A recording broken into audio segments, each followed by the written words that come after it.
탈무드는 세대와 세대를 잇는 끝없는 대화이자 지혜가 흐르는 살아있는 강물이다.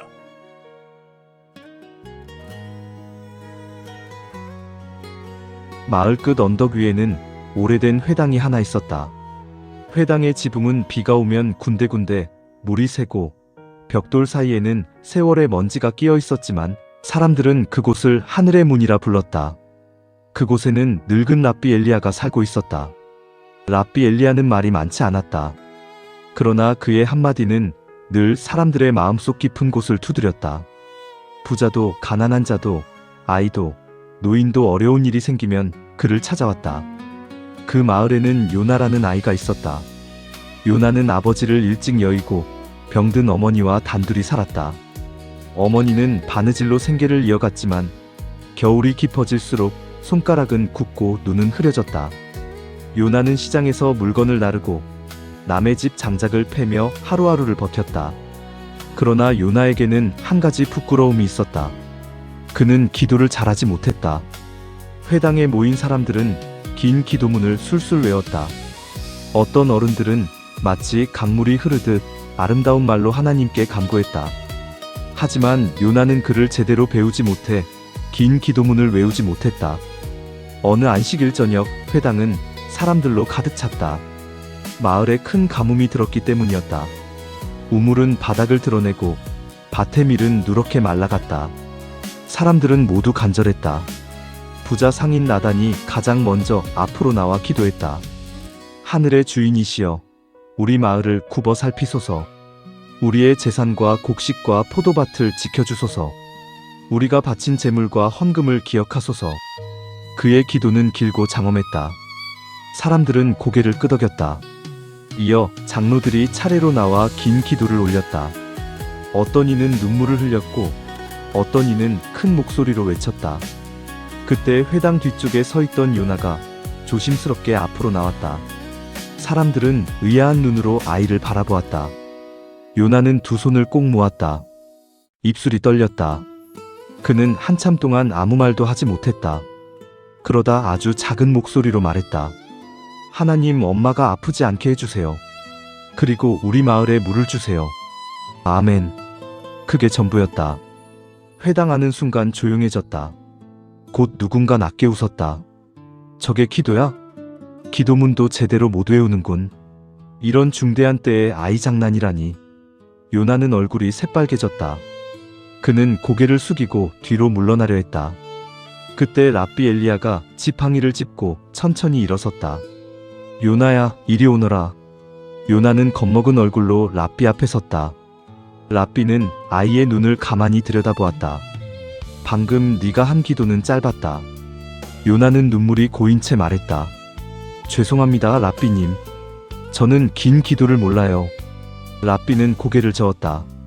아니다. 짧지만 진실한 기도가 길고 헛된 기도보다 낫다. 사람들이 술렁였다. 나단은 불쾌한 표정을 지었다. 랍비님, 지금 우리 마을은 위기에 처했습니다. 물이 마르고 곡식이 죽어갑니다. 이런 때일수록 격식 있는 기도가 필요하지 않겠습니까? 랍비는 조용히 물었다. 나단, 그대는 무엇을 위해 기도했소? 마을을 위해 기도했습니다. 정말 마을을 위해서였소? 아니면 그대의 창고와 포도밭을 위해서였소? 나단의 얼굴이 굳었다. 그게 무슨 말씀이십니까?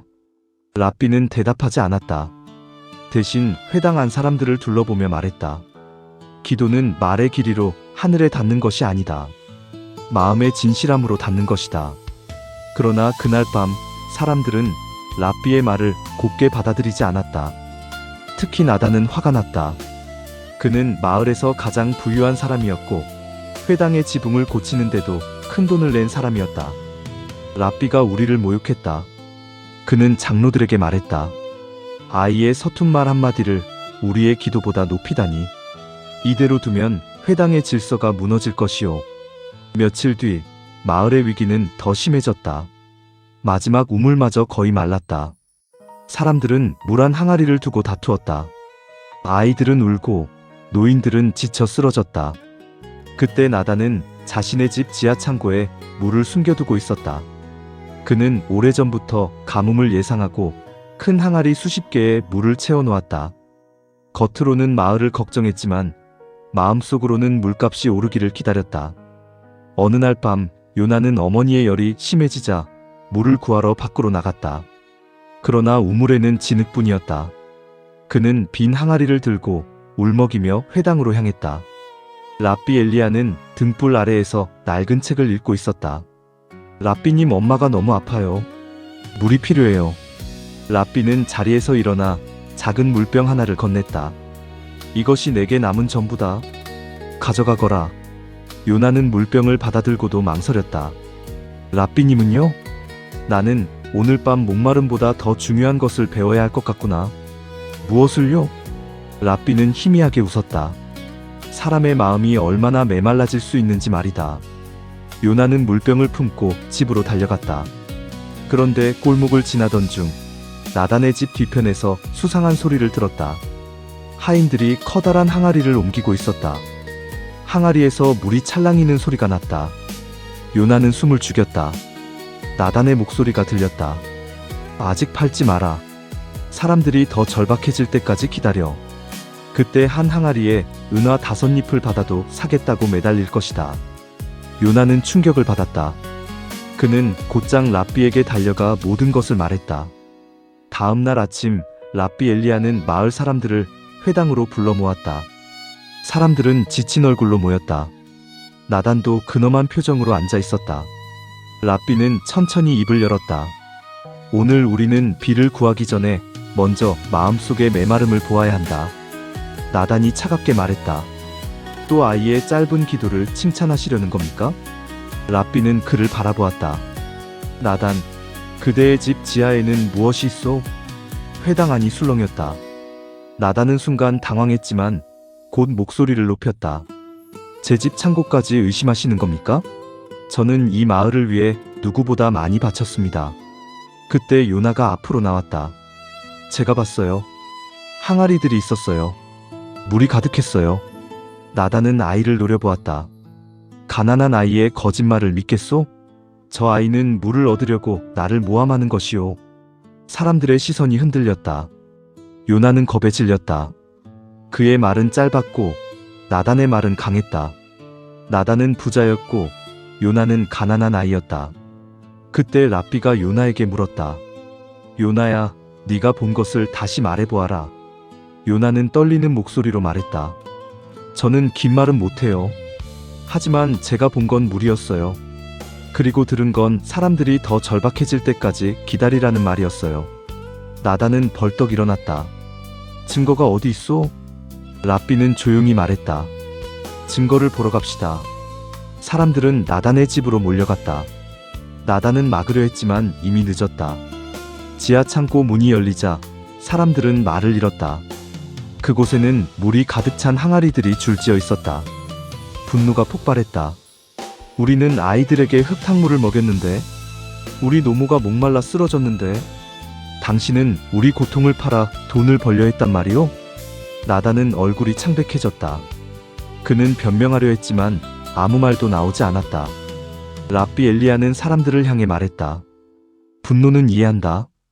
그러나 오늘 우리는 복수가 아니라 회복을 선택해야 한다. 그리고 나단에게 말했다. 이 물을 마을 사람들에게 나누시오. 그리고 그대의 긴 기도보다 먼저 짧은 진실을 말하시오. 나단은 한참 동안 고개를 숙이고 있었다. 마침내 그는 무릎을 꿇었다. 제가 잘못했습니다. 저는 하나님께 기도한다고 말했지만 사실은 제 창고를 섬겼습니다. 그의 목소리는 떨렸다. 용서해 주십시오. 사람들은 쉽게 용서하지 못했다. 그러나 물은 나누어졌다. 아이들이 물을 마셨고 병든 노인들이 입술을 적셨다. 요나의 어머니도 물을 마시고 조금씩 기운을 되찾았다. 그날 저녁 회당에는 다시 사람들이 모였다. 이번에는 누구도 길게 말하려 하지 않았다. 모두가 자신의 마음을 살피고 있었다. 랍비는 요나를 앞으로 불렀다. 요나야, 오늘도 기도해 보겠느냐? 요나는 놀라 고개를 저었다. 저는 무서워요. 사람들이 또 웃을까봐요. 랍비는 부드럽게 말했다. 사람들이 웃는 것은 네 기도가 작아서가 아니다. 때로는 자기 마음이 들킬까 두려워 웃는 것이다. 요나는 천천히 앞으로 나왔다. 그는 두 손을 모았다. 이번에도 말은 길지 않았다. 하나님, 우리 마음에도 물을 주세요. 아멘. 회당 안은 고요했다. 그 순간이었다. 멀리서 천둥 소리가 들렸다. 처음에는 모두 잘못 들은 줄 알았다. 그러나 곧 바람이 불고 마른 흙냄새 사이로 비냄새가 스며들었다. 한 방울, 두 방울. 회당 지붕 위로 빗방울이 떨어졌다. 낡은 지붕 틈으로 물이 새어들어왔지만 누구도 피하지 않았다. 사람들은 울었다. 어떤 이는 하늘을 보며 웃었고 어떤 이는 무릎을 꿇었다. 나단은 조용히 요나 곁으로 다가왔다. 요나야. 요나는 긴장했다. 나단은 아이 앞에 고개를 숙였다. 내 짧은 말이 내 긴 거짓말을 이겼구나. 요나는 잠시 머뭇거리다 말했다. 제 말이 이긴 게 아니에요. 진짜 마음이 이긴 거예요. 랍비 엘리야는 그 말을 듣고 조용히 미소 지었다. 비는 밤새 내렸다. 말라있던 우물에는 다시 물이 고였고 들판의 흙은 부드러워졌다. 사람들은 나단을 완전히 용서하는 데 오랜 시간이 걸렸지만 나단은 그 뒤로 자신의 창고를 가난한 이들에게 열었다. 그는 더 이상 회당 앞자리에서 긴 기도를 자랑하지 않았다. 대신 가장 뒤에 앉아 조용히 말했다. 하나님, 오늘은 제가 덜 욕심내게 해주십시오. 세월이 흐른 뒤 요나는 글을 배웠고 어른이 되어 아이들을 가르치는 사람이 되었다. 그는 아이들에게 어려운 기도문도 가르쳤지만 가장 먼저 이런 말을 해주었다. 말은 길어도 마음이 비어있으면 하늘에 닿지 못한다. 그러나 말은 짧아도 진실하면 그것은 마른 땅에 떨어지는 첫 빗방울이 된다. 그리고 아이들이 물었다. 선생님, 가장 좋은 기도는 무엇인가요? 요나는 창밖의 하늘을 바라보며 대답했다. 가장 좋은 기도는 멋진 말이 아니라 거짓 없는 마음이다. 그날도 회당의 낡은 지붕 위로 햇살이 내려앉았다. 사람들은 여전히 부족했고 때때로 욕심을 냈으며 서로 다투기도 했다. 그러나 마을 사람들은 한 가지를 잊지 않았다. 짧은 기도 하나가 마을을 구한 것이 아니라 그 짧은 기도 속에 담긴 진실이 사람들의 마음을 깨웠다는 것을. 그리고 진실한 마음이 깨어날 때 하늘은 언제나 가장 가까운 곳에서 응답한다는 것을.